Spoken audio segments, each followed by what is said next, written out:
Biasanya tuan-tuan kan, keadaan dan niat bila orang nak mai jumpa kita, nak minta hutang, Allah bukan mai lembut, bukan mai sedih, lunak bahasa dia, punya puji kita macam-macam lah, apa cerita lah. Bila dah dapat hutang, bila kita nak minta pula hutang kita pula rupa pengemis nak minta dah. Daripada kita berhutang dengan keadaan kita tak mau bayar, tuan-tuan pilihlah sama ada tuan-tuan nak lunaskan hutang tersebut atau tuan-tuan nak tengok satu persatu pahala yang kita ada diambil oleh Allah, diberi kepada orang yang kita berhutang. Sampai malaikat pun jadi pening nak buat macam mana. Wahai Allah, ni duk ada lagi orang nak ambil pahala ni, orang yang main tuntut dia ni pernah buat macam-macam kat mereka, duk ada lagi pahala dah ambil, nak buat macam mana? Nilai apa yang diperbuat tu dari segi dosa mereka, ambil dosa mereka, bagi kat kawan.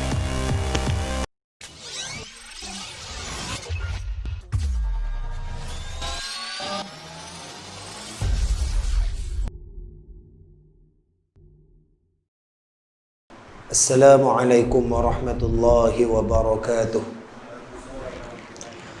A'udzu billahi minasyaitonir rajim. Bismillahirrahmanirrahim.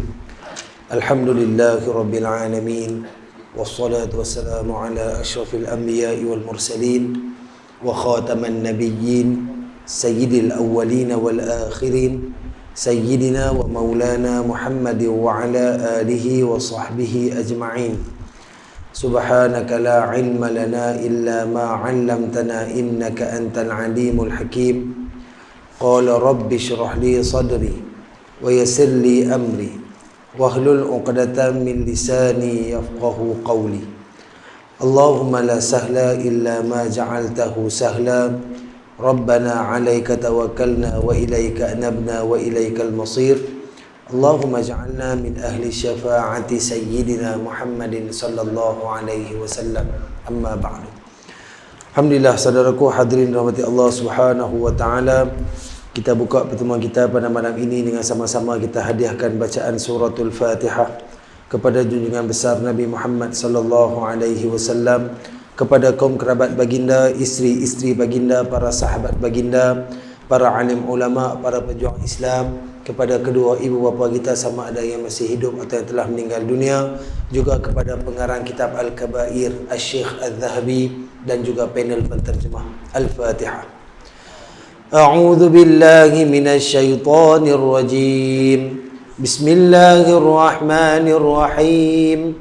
Alhamdulillahi rabbil alamin. Ar-Rahmanir Rahim. Maliki yaumiddin. Iyyaka na'budu wa iyyaka nasta'in. Ihdinas siratal mustaqim. Siratal ladzina an'amta 'alaihim ghairil maghdubi 'alaihim waladdallin. Amin.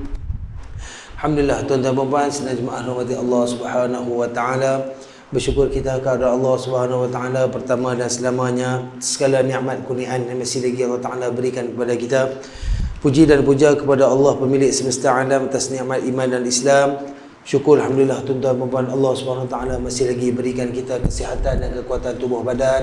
Maha kaya Allah, maha baik Allah tuan-tuan. Masih lagi ada sayang Allah kat kita tuan-tuan.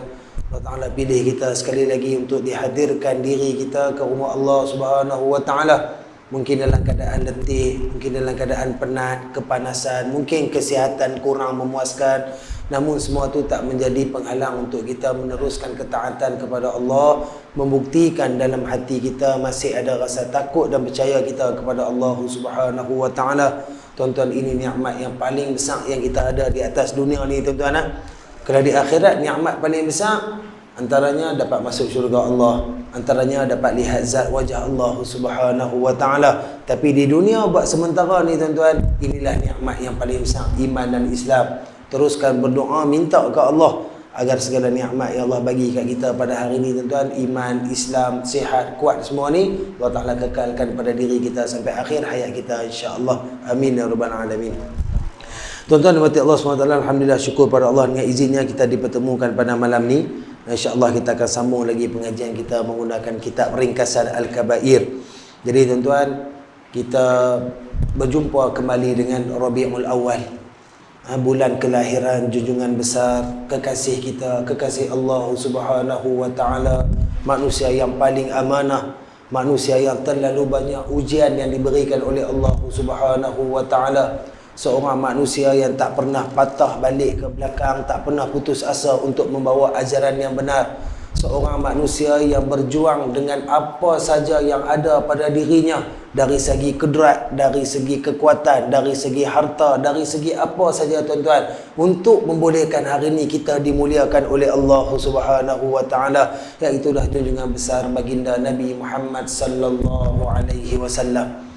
Tuan-tuan, sebagai manusia yang percaya kepada rasul-rasul dan nabi-nabi, tambahan pula kita ni merupakan umat baginda Nabi sallallahu alaihi wasallam, maka tak patutlah kalau kita tak terasa apa-apa pada bulan ni. Birthday kita pun kita seronok tuan-tuan, kita sambut. Birthday isteri kita, mak kita, ayah kita, anak-anak, adik-beradik kita pun kita sambut. Birthday kawan-kawan pun kurang-kurangnya kita hantar ucapan tuan-tuan. Lah nak keluar lah, COVID tak boleh ramai-ramai, kurang-kurang kita hantar satu WhatsApp kat dia, satu mesej selamat hari lahir, sambil kita doakan kebaikan untuk dia. Itu terang manusia biasa sama kita tuan-tuan, apatah lagi baginda Nabi sallallahu alaihi wasallam. Bukan nak cakap tentang hukum tuan-tuan, cukuplah lama dah setiap kali mai Rabiul Awal dia akan bunyi satu bid'ah, orang buat maulid lah apalah. Masuk mai bulan Ramadan dia duk buat tarawih bergaduh 8:20 lah. Penat dah tuan-tuan duk bergaduh. Gaduh tak habis. Hak lah ni pun duk bergaduh merata dah tak tahu. Saya pun jumpa minggu lepas, bulan lepas tuan-tuan jumpa lain. Bulan ni jumpa lain. Melompat dah apa. Dan ni semua orang berkat berubah, bergaduh, lompat pergi sana, aku lompat pergi sini, tak tahu tuan, pening tuan-tuan deh. Kita serahlah ke Allah Subhanahu wa taala. Mudah-mudahan siapa-siapa yang boleh bawa Islam tu dia akan ada dengan kita insya-Allah. Tuan-tuan,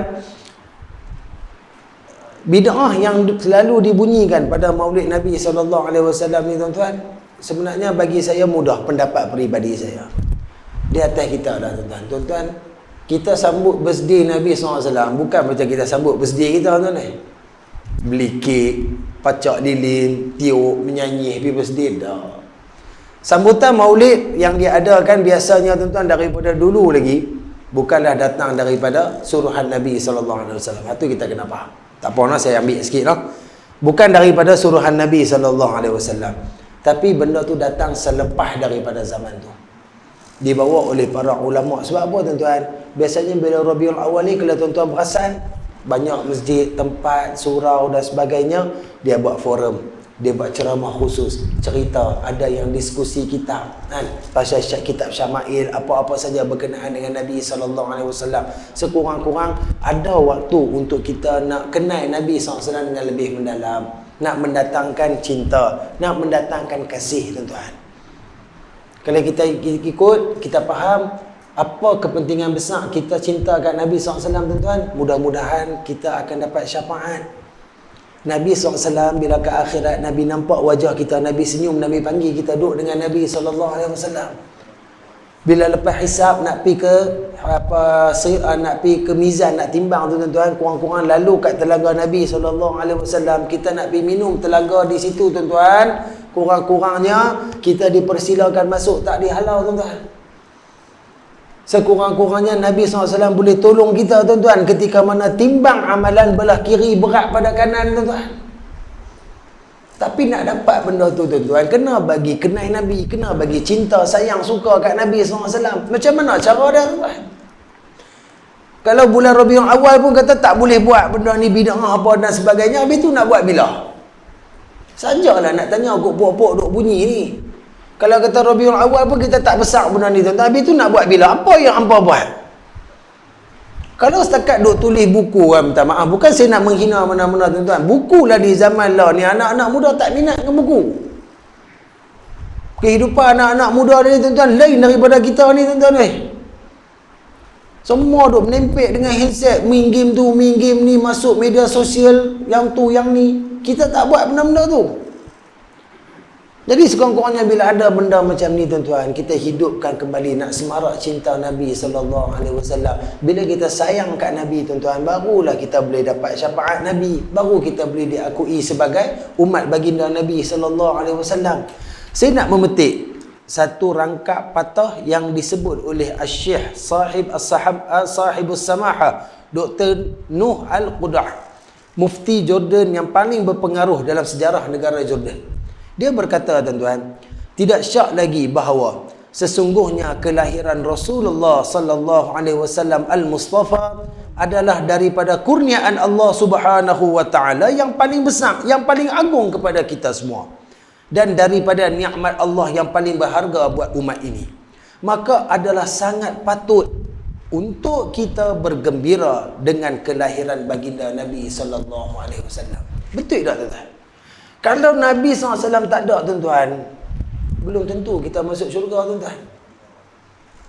Kita dah ni agama apa pun tak tahu. Kemuliaan kita yang saya sebut awal tadi tuan-tuan, kemuliaan kita di sisi Allah kan ni tuan-tuan, sebab kita mengaku Allah tu Tuhan. Siapa yang ajak kita Allah tu Tuhan? Sedangkan pada satu masa ni tuan-tuan, yang betul-betul sembah Allah mengikut ajaran Nabi-Nabi terdahulu, ikut ajaran Hanif, agama Nabi Ibrahim AS, ahli-ahli kitab, dah tak ramai dah pada zaman mula kelahiran Nabi SAW. Kalau tak ada Nabi Muhammad ni tuan-tuan, siapa nak kembangkan kembali agama Allah ni tuan-tuan? Siapa yang nak bawa supaya manusia menyembah Tuhan yang sebenar-benarnya tuan-tuan? Itu yang kata, maka kedatangan Nabi membawa satu manfaat yang cukup besar. Takkan kita tak boleh nak ra'i. Okey, fine. Hampa tak mau ra'i, hampa kata benda ni tak betul, fine, ikutlah. Tapi untuk saya tuan-tuan, kalau setiap hari kita diminta bersalawat kepada Nabi SAW, setiap hari tuan-tuan, takkan bila mai hari bersedia baginda kita tak mau nak sambut dengan lebih meriah?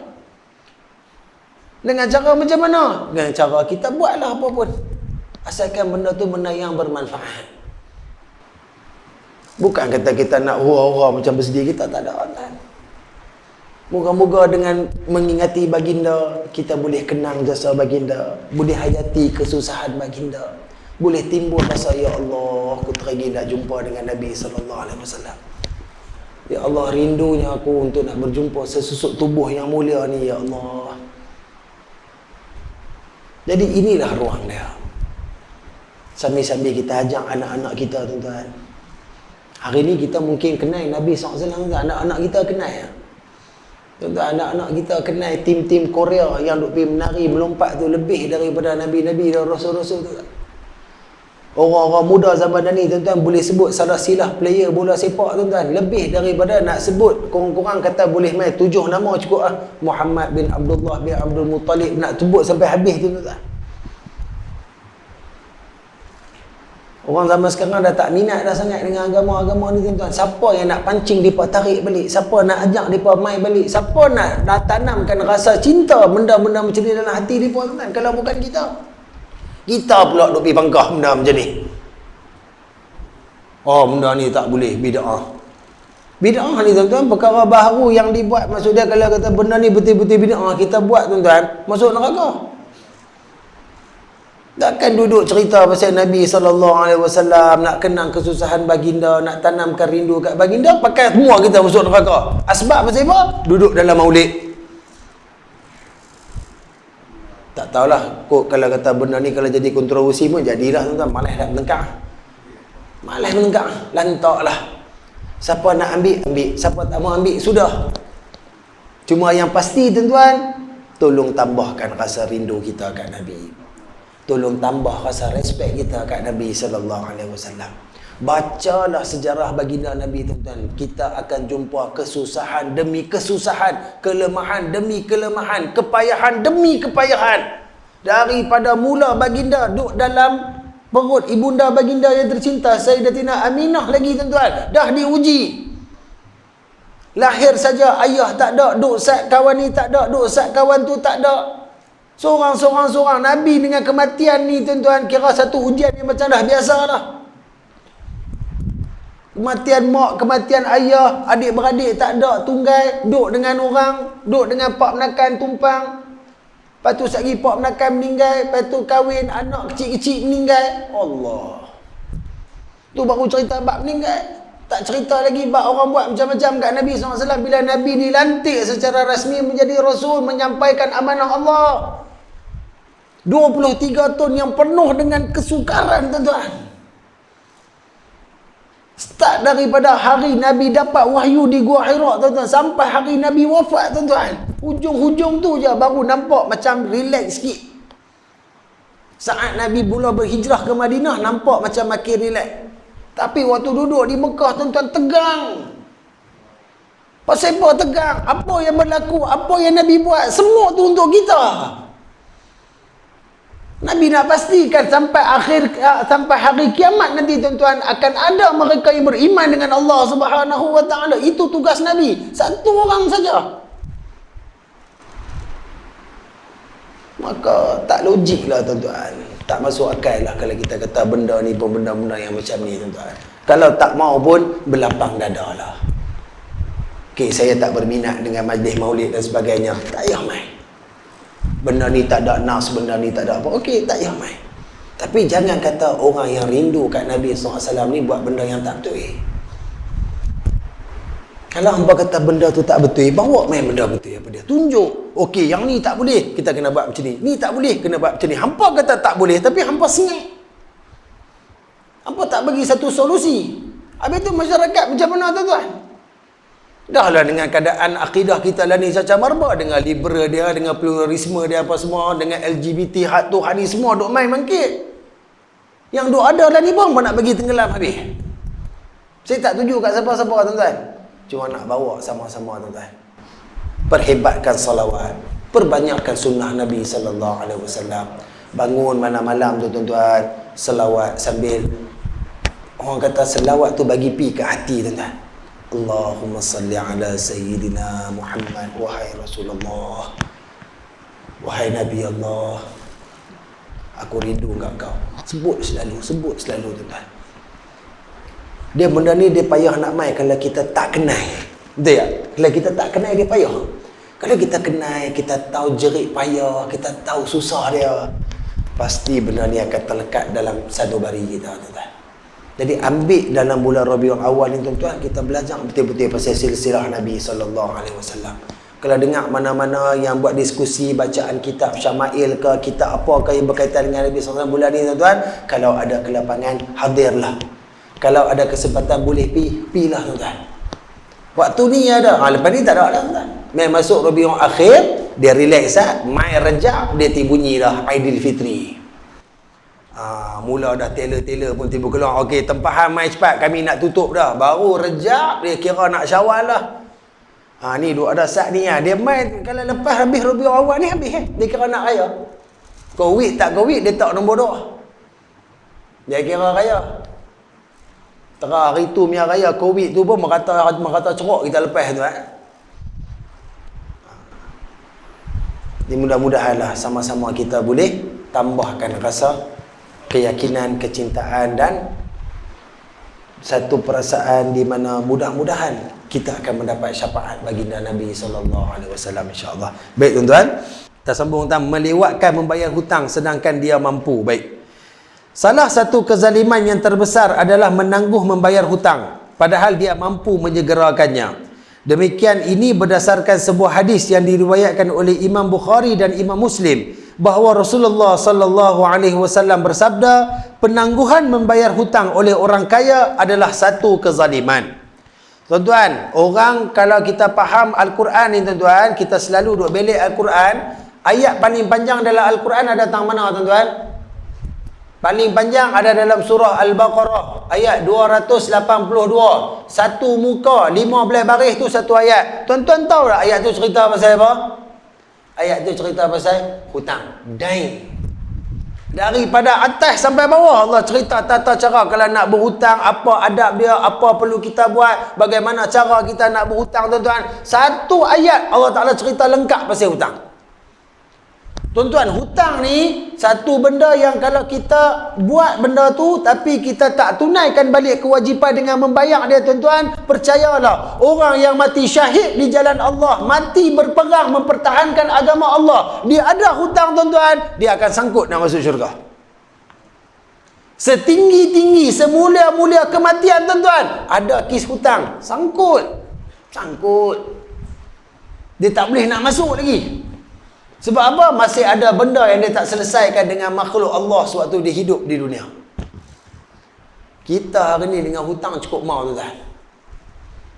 Tambah-tambah ada orang dia hutang sana, dia hutang sini, dia korek situ, dia tutup sini, dia korek sana, dia tampung tang ni, macam-macam benda orang buat tuan-tuan. Tuan-tuan percayalah, hutang ni semua satu benda menyebabkan sakit kepala. Kecuali kalau orang yang nak hidup mudah. Dia hutang, habis merata apa semua, dia hilang lari pergi duduk tempat lain. Dia pergi berlakon baik dia pergi hutang pula ke orang kakak sana, dia pindah pergi duduk tempat lain pula. Tuan-tuan, kita bukan jenis macam tu tuan-tuan. Lama mana kita nak lari tuan-tuan?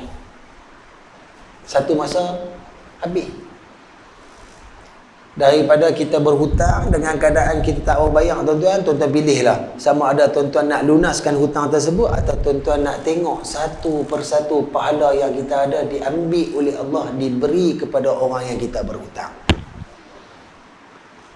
Biasanya tuan-tuan kan, keadaan dan niat bila orang nak mai jumpa kita nak minta hutang, Allah bukan mai lembut, bukan mai sedih, lunak bahasa dia. Punya puji kita macam-macam lah, apa cerita lah. Bila dah dapat hutang, bila kita nak pergi minta pula hutang kita pula rupa pengemis nak pergi minta dah. Duit dia bukan tak ada, ada. Kadang-kadang tengok duk buat gambar, duk minum Starbucks, sat buat gambar tukar rim tayar. Hak tu ni semua ada. Duk sat ujung minggu gambar kat hotel pergi berehat berkelah. Tapi hutang kita ni tuan-tuan payah sungguh nak bayar. Orang macam ni tuan-tuan, kalau tuan-tuan mampu untuk halalkan tuan-tuan. Kalau mampu untuk halalkan. Tapi kalau kata tuan-tuan nak bawa pergi keadilan tersebut di hadapan Allah, silakan. Sebab saya kita akan tengok pula satu bab lagi tuan-tuan. Isteri kita pun akan mengadu di hadapan Allah Subhanahu Wa Taala kalau kita ni suami dia zalim. Isteri pun mengadu depan Allah, pergi minta hak dia depan Allah. Isteri hak duduk dengan kita setia berpuluh-puluh tahun pun dia petik depan Allah, apatah lagi orang lain. Kadang-kadang kita ni sampai malu nak pergi minta hutang tuan-tuan. Orang hutang kita dilupa ni, yang duk geleng kepala ni, ahli penjagaan ni orang lagi banyak lah orang berhutang belah ni. Kalau mampu untuk kita maafkan. Kalau mampu kuat hati kita untuk halalkan. Sebab itu akan menjadi satu saham besar kita di hadapan Allah Subhanahu Wa Taala. Dan kita terpulang. Kalau kita maafkan, Allah Ta'ala akan memberi kita pahala kemaafan. Kan Allah sebut wa anta'fu aqrabu littaqwa, dan memaafkan itu mendekatkan kamu kepada ketakwaan. Tapi kalau di akhirat Allah Ta'ala yang maha adil pasti akan menilai. Maaf juga. Tapi kawan ni dah susah. Hang hutang dia, hang tipu dia, hang buat dia jadi hidup dia susah. Mesti ada satu benda yang perlu dibayar balik atas kesusahan. Sedangkan dia bagi hang hutang, dia nak tolong hang. Dia nampak hang susah, dia kesian je hang. Bila hang senang, hang lupa orang-orang yang macam ni. Jadi Nabi sebut dalam hadis ni tuan-tuan. Hadis ni hadis sahih tuan-tuan. Tak bayar hutang orang, satu kezaliman. Satu kezaliman, Allah Ta'ala akan duduk dengan orang yang bagi kita hutang. Allah Ta'ala akan nilaikan apa yang kita aniaya dia. Jaga-jaga. Dalam riwayat yang lain disebutkan, penangguhan membayar hutang oleh orang yang mampu adalah satu kezaliman. Dibolehkan mengadu kepada hakim dengan menyifatkannya sebagai zalim dan dikurungnya, yakni dipenjarakan mengikut pendapat hakim. Makna kata dalam Islam tuan-tuan boleh buat kes, boleh pergi mengadu kepada hakim. Orang yang hutang kita tak mau bayar, dan kalau disabitkan betul hukuman tersebut tuan-tuan, kes tersebut, maka dia boleh dipenjarakan, boleh ditahan, diminta untuk bayar balik, dilunaskan segala hutang-hutang dia. Sampai macam tu sekali tuan-tuan. Jadi tolong jaga. Kita biar nak hutang ni tuan-tuan, hutang biasa-biasa sudahlah, tak perlu kot hutang-hutang benda yang orang rasa merepek. Saya dengar dah ada 1-2 kes swipe kad kredit, hutang kad kredit. Sebab apa tuan-tuan? iPhone 12 keluar. Kita tengok cantik tapi saya tak minat iPhone tuan. Tak apa, alhamdulillah. Saya orang Android. Tuan-tuan, ada 2-3 orang yang swipe kredit kad tuan-tuan, berhutang sebab apa? Nak bermewah. Tak apalah, duit dia, tak apa, tak ada masalah. Tapi nak berhutang pandai manage. Jangan lari. Jangan susahkan orang. Sebaiknya kita berhutang pada benda yang perlu sahaja, tuan-tuan. Antaranya nak beli rumah atau tanah, nak beli kereta, kenderaan, cukuplah. Lain-lain pada tu tak payah hutang kan, tuan-tuan. Lah ni orang nak berkahwin berhutang. Buat kenduri 20-30 ribu. Lepas kenduri sehari tu, esok tu, mula duk pening kepala nak bayar kot mana. Rumah sewa pun tak ada, barang dalam rumah pun tak ada. Baik kahwin zaman lah ni, PKP, tuan-tuan. Kenduri pun tak payah buat. Orang pun tak kata apa, kata buat kenduri. SOP. Tuan-tuan sebut lah SOP, selesai masalah. Jimat 20 ribu tu, sewa rumah, beli rumah ke apa-apa, beli barang nak masuk, nak mulakan kehidupan dengan suami isteri. Kan cantik. Saya suka kalau boleh buat benda tu. Tapi kita lah ni, tuan-tuan, kalau boleh kenduri tu jadi macam wajib. Takkan tak buat. Kahwin ni, apa masalah kahwin? Alah, orang nak kata pun 2-3 hari ya, tuan-tuan. Lepas tu orang tidiam lah. Kita buat kenduri pun orang kata. Kita tak buat pun orang kata. Kan? Main dengan orang, tuan-tuan, kita mati lagu tu. Mati kita pun orang kata, tuan-tuan. Kalau nak kira dengan orang. Nak buat apa buat. Tapi hutang tu biar berpatutan, kena dengan tempat dan keadaan dia. Okey, baik. Kemudian fasal berikutnya, menahan mas kahwin dan nafkah. Mas kahwin dan nafkah ni hak siapa, tuan-tuan? Hak isteri. Okey. Termasuk kezaliman juga seorang suami yang menzalimi hak isterinya, baik berupa maharnya, nafkahnya ataupun pakaiannya. Apa-apa benda yang perlu kepada seorang suami untuk diberikan kepada isterinya tapi ditangguhkan atau tidak diberikan, dikira zalim. Nafkah tak kira lah. Orang kahwin ni orang nak nampak nafkah batinnya. Tuan-tuan, nafkah zahir lebih teruk pada nafkah batin, tuan-tuan. Kita kena sedia kat dia tempat tinggal yang pada kita tempat tinggal tu selamat untuk dia duduk. Kalau kita keluar pergi kerja, dia duduk seorang-seorang selamat. Dia punya keadaan dia. Kemudian kita kena sediakan nafkah dari segi makanan. Kalau isteri kita tak kerja, kena ada bekalan makanan yang mencukupi. Kena sediakan pakaian kat dia. Ingat senang, tuan-tuan. Tapi kalau benda tu kita boleh buat tapi tak buat, tuan-tuan, kita buat lebih kurang, kita dikira zalim. Mas kahwin dia kita tak bayar, hutang ke apa ke tak bagi penuh, situ hak dia mutlak, zalim. Apa yang berlaku kalau kita buat lagu tu, tuan-tuan? Semua itu termasuk dalam sabda Nabi SAW. Penangguhan membayar hutang oleh orang yang mampu adalah satu kezaliman. Hadis yang kita tengok tadi. Dibolehkan mengadu kepada hakim dengan menyifatkannya sebagai zalim. Dan dikurungnya, yang ini dipenjarakan mengikut pendapat hakim. Sama juga macam tadi. Kan lepas-lepas angkat nikah, suami akan baca ta'liq kat isteri kan. Dan kalau kita mengaji, tuan-tuan, dalam bab munakahat ni, tuan-tuan, dia ada hak suami, hak isteri. Hukukuz zaujah. Kalau hak suami, hukukuz zauj kepada isteri, sekurang-kurang kena jaga dua benda, tuan-tuan. Kena jaga nafkah dalam semua benda yang kita kena bagi. Yang kedua, jangan kita aglazah, jangan kita menekan, memukul atau menjadikan isteri kita ni bahan tempat kita nak lepas amarah. Kita kata kat dia, cakap tak pernah elok, maki hamun, bahasa kesat-kesat, teruk-teruk. Kemudian kalau kita geram dia, kita pukul dia. Itu semua tak boleh, tak? Hak itu isteri akan tuntut balik di hadapan Allah Subhanahu wa taala. Betul ke, tuan-tuan? Baik, tengok apa yang dikata oleh Ibnu Mas'ud radhiyallahu anhuma. Pada hari kiamat, seseorang hamba lelaki atau perempuan akan dipegang tangannya, lalu diserukan kepada khalayak ramai, ini adalah fulan bin fulan. Barang siapa yang mempunyai hak atasnya, hendaklah ia mengambilnya. Lalu Ibnu Mas'ud radhiyallahu anhu meneruskan ucapannya, seorang wanita yang mempunyai tuntutan ke atas ayahnya, saudara lelakinya atau suaminya akan menjadi gembira kerananya. Kemudian beliau membacakan firman Allah dalam surah Al-Mu'minun ayat 101. A'udzu billahi minasyaitonir rajim. فلا أنساب بينهم يومئذ ولا يتساءلون. Maksudnya, maka tidaklah lagi ada pertalian nasab di antara mereka pada hari itu, dan tidak ada pula mereka saling bertanya. Tuan-tuan, mai saya dihisap. Dah habis hisap dah, ambil bahagian diri saya, amalan saya apa semua, diri saya dah selesai, maka akan dibuat satu announcement. Ni hamba aku duduk berdiri tang ni, Muhammad Aslam bin Muhammad Syukur. Siapa-siapa ada masalah, siapa-siapa ada hak, siapa-siapa nak mai ambil apa dia ni pernah buat dulu, mai.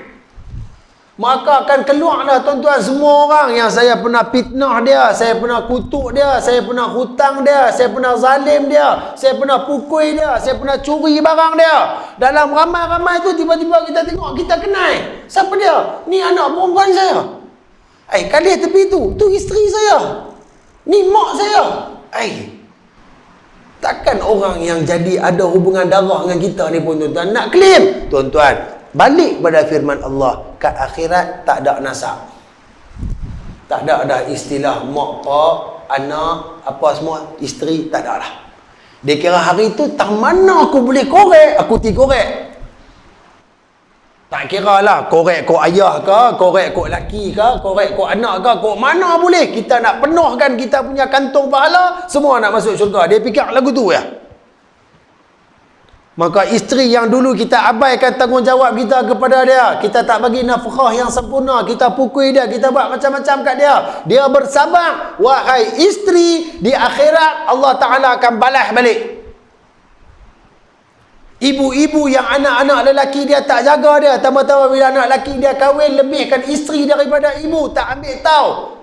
Jangan susah hati, sabar. Allah Ta'ala akan balas balik, Allah Ta'ala akan bayar balik daripada anak yang sepatutnya jaga kita tadi. Isteri-isteri yang durhaka kepada suami, yang dia tak taat kepada suami, dia suka tinggi suara dengan suami, suka melawan dengan suami. Suami sabar, didik dia, tegur dia, teruskan berdoa supaya dia baik. Tak jadi juga, tunggu di akhirat, isteri ni akan dibayar haknya oleh Allah Subhanahu Wa Taala kepada kita. Adil tak tuan-tuan? Maha adil Allah Subhanahu Wa Taala. Allahu Akbar. Sampai macam tu tuan-tuan. Jadi betul lah, bila Allah Ta'ala tak mau kita buat zalim tuan-tuan, takkan kita zalim ni kepada orang yang tak ada hubungan dengan kita. Orang yang ada hubungan, ni bini saya tak apa kot, ni anak saya boleh kot, saya nak terajang sepak dia. Tak, bukan semudah tu tuan-tuan.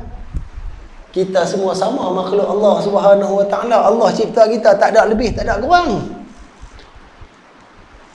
Cuma ada part-part yang tertentu yang memang dia ada veto. Contoh mak ayah kepada anak-anak, kan lagi mana arahan ataupun permintaan yang tak bertentangan dengan syarak, anak wajib ikut. Yang tu lain. Tapi dalam bab-bab yang tak sepatutnya berlaku, pak tak bagi nafkah, pak tak beli makanan ke anak-anak, anak-anak keluar kelaparan dan sebagainya, maka benda tu pak akan bertanggungjawab. Anak-anak akan dapat balik bahagian yang diberlakukan oleh pak nanti ke akhirat. Sampai macam tu sekali. Ibnu Mas'ud radhiyallahu anhu meneruskan ucapannya, lalu Allah mengampuni dosa-dosa yang berkaitan dengan haknya mengikut kehendaknya, tetapi dia tidak akan mengampuni dosa-dosa yang berkaitan dengan hak-hak manusia. Tuan-tuan, kita buat salah direct dengan Allah, kita bertaubat dengan Allah, kalau Allah nak ampun, Allah ampun. Mudah-mudahan Allah Ta'ala ampunkan. Allah Ta'ala ampunkan kita semua tuan-tuan. Tapi salah dengan manusia, Allah Ta'ala tak akan ampunkan selagi manusia tu tak ampunkan kita, tak maafkan kita. Kita ada salah dengan isteri, isteri ada salah dengan suami, kena pakat-pakat minta maaf. Anak-anak lagi dah dengan mak pak, setiap hari kalau mak pak tu masih ada minta maaf, minta redha, minta doa. Sebab apa tuan-tuan? Dengan cara macam tu saja baru kita boleh mendapatkan pula keampunan daripada Allah Subhanahu Wa Ta'ala. Kemudian orang itu diangkat di hadapan orang ramai, dan Allah berkata kepada orang-orang yang mempunyai hak ke atas orang itu, ambillah hak-hak kamu. Lalu Allah berfirman kepada malaikat, ambillah amalan baiknya, kemudian berikanlah kepada orang-orang yang berhak sesuai dengan tuntutannya. Jika orang itu termasuk orang yang dikasihi oleh Allah dan tersisa dari kebaikannya, dan tersisa dari kebaikannya, kebaikan seberat biji jagung, maka Allah SWT akan melipat gandakan sehingga Allah memasukkannya ke dalam syurga. Kalau ia termasuk hamba yang celaka dan tidak tersisa amal sedikit pun, maka malaikat akan berkata, wahai Tuhan kami, kebaikan orang ini sudah habis, sedangkan tuntutan terhadapnya masih ada. Allah menjawab, ambillah dari kejahatan mereka yang menuntut itu, lalu tambahkanlah kepada kejahatannya. Kemudian orang itu dilemparkan ke dalam neraka Allah Subhanahu wa ta'ala. Dengar ni pun tuan-tuan, ya Allah, aku bersyukur aku jadi hamba-Mu, ya Allah. Maha adil Engkau. Tolong letakkan kami semua, ya Allah, atas jalan yang lurus, ya Allah. Jauhkan kami daripada zalim, ya Allah. Jadikan kami orang yang mampu bersabar dan bersyukur, ya Allah. Dan kami orang yang mampu redha dengan setiap ketetapan-Mu. Guna tak tuan-tuan zalim? Tak guna tuan-tuan, tak guna. Kalau kita ni orang jaga semayang, orang taat perintah Allah, sedaya upaya kita tinggal segala kejahatan, larangan Allah tuan-tuan. Kurang-kurang nanti bila orang main tuntut-tuntut, daripada pahala kita buat pergi kata 5 lori. Kan, lalat tinggal 1 kereta punya pahala kecil lah tinggal. Tak boleh nak buat apa dah. Nak masuk syurga pun tak boleh. Tengok dosa dok ada 10 lori. Kan, macam mana nak lawan dengan 1 kereta punya? Kan, tapi mungkin Allah Ta'ala kesian kat kita. Dia ni walaupun macam ni, dia tetap tak tinggal amalan. Allah boleh tambah balik pahala untuk kita masuk syurga. Mudah-mudahan itu terjadi kepada kita. Tapi tuan-tuan, untuk orang-orang pelaku maksiat, orang yang tak heran dengan Allah, tak mau dengar segala apa yang diminta oleh Allah, sampai orang main tuntut ni ambil habis, clear, tak ada dah. Sampai malaikat pun jadi pening, nak buat macam mana? Wahai Allah, ni duk ada lagi orang nak ambil pahala ni. Orang yang main tuntut, dia ni pernah buat macam-macam kat mereka, duk ada lagi, pahala dah ambil, nak buat macam mana? Hang nilai apa yang diperbuat tu dari segi dosa mereka, ambil dosa mereka, bagi kat kawan ni. Daripada 10 lori, lalah jadi 1000 lori. Mai kok mana belen? Dosa-dosa orang yang kita duk zalim dulu. Nak counter macam mana? Pahala tak ada, dosa bertambah. Angkat, tok lempar dalam neraka Allah Subhanahu wa ta'ala, wal a'yadu billah. Ngeri tuan-tuan bab zalim ni. Sebab zalim ni kadang-kadang kita tak sedar kita buat tuan-tuan. Kadang-kadang tak sedar. Kita rasa macam kita melawak, duk cakap dengan kawan-kawan, kan? Tapi kita tak tahu dia redha ke tak. Kita duk menggelak-gelak dan duk ramai-ramai ni, orang panggil istilah apa? Istilah troll. Bahasa lah. Kutuk tak boleh, Nabi tak bagi. Fitnah lagi tak boleh, Islam pun tak bagi fitnah. Tapi dia, bila dia guna istilah troll, boleh. Troll ya bu, bukan ada apa. Ataupun bahasa ni orang sebut bahan sikit ya bu, Allah. Tuan-tuan, kita kata satu benda tuan-tuan, tapi orang tu tak suka tuan-tuan, kita dah zalim kat dia. Tu kira ringan lah tu. Habis ringan lah. Contoh kita panggil dengan satu panggilan sahaja, yang dia tak suka panggilan tu. Tapi kita duk panggil juga tuan-tuan. Satu benda yang dia tak redha, pasti akan dibayar kembali oleh Allah Subhanahu wa ta'ala. Jadi kita ni pun tuan-tuan, redha-redha lah. Yang mana orang pernah buat salah kat kita, orang pernah kutuk kata kat kita, kita redha lah, kita maaf lah. Supaya biar orang lain tak susah dengan kita, menyenangkan orang, mudah-mudahan Allah menyenangkan kita.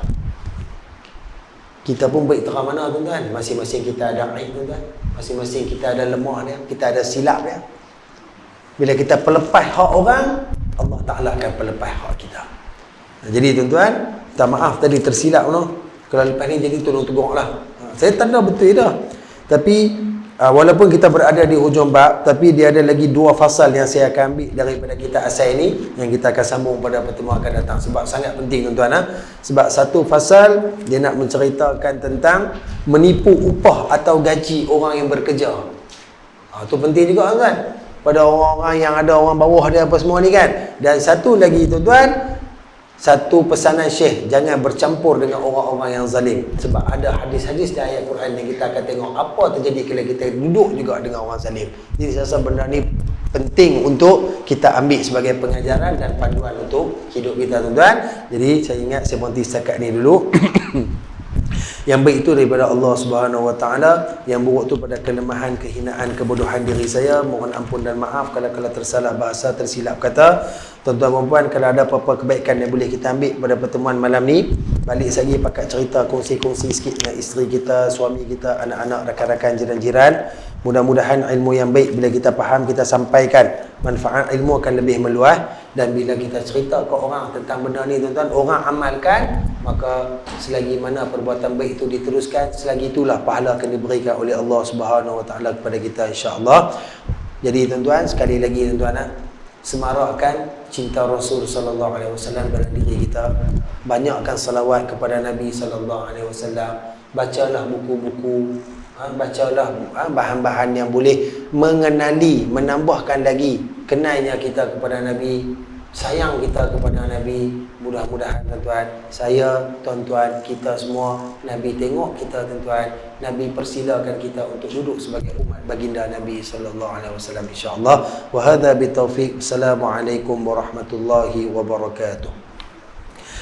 A'udzu billahi minasyaitonir rajim. Bismillahirrahmanirrahim. Alhamdulillahi rabbil alamin, wassalatu wassalamu ala sayyidina wa maulana Muhammadin asyrafil mursalin wa ala alihi wa sahbihi ajma'in. Allahumma akhrijna an zulumatil wahm wa akrimna bi nuril fahm waftah alaina bi ma'rifatil ilm wa hassin akhlaqana bil hilm wa sahhil lana abwabal fadlik وانشر علينا من خزائن رحمتك يا أرحم الراحمين. وصلى الله على سيدنا محمد وعلى آله وصحبه وسلم والحمد لله رب العالمين. تقبل الله.